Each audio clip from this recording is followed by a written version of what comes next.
When I was a young Coast Guard radioman in the early 1970s, communication sounded very different than it does today.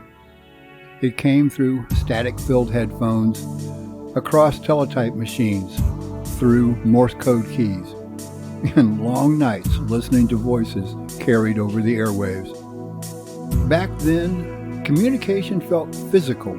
You could hear the machines, feel the rhythm, watch the paper roll through the teletype, smell warm electronics and ink ribbons in the middle of the night.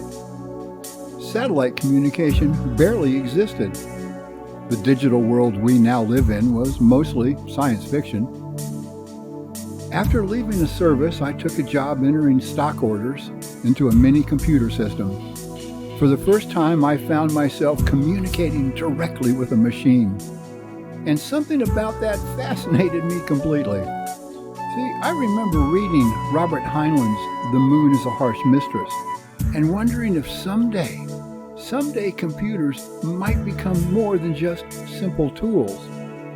Could they someday communicate with us in ways that felt almost human? Then came the early home computer revolution.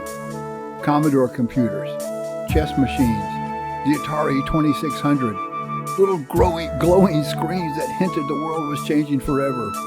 Most people saw gadgets. I saw the beginning of an entirely new way for human beings to connect, learn, create, and tell stories.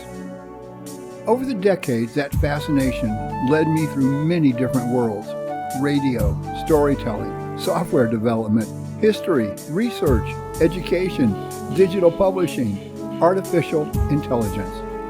And somewhere along the way, all of these paths began coming together. And that's what this page is all about. It's the creative world of Hank Wilson is a place where history, storytelling, technology, and human imagination meet.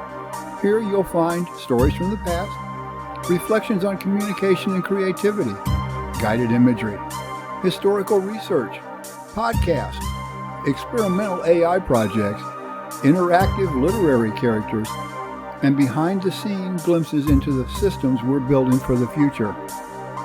But more than anything else, this is a place for curiosity. Because even now, after all these years, I'm still fascinated by the way human beings communicate with one another. From Morse code to artificial intelligence, it's all part of the same long story. And I'm glad you're here to share part of the journey with me. Welcome to the creative world of Hank Wilson.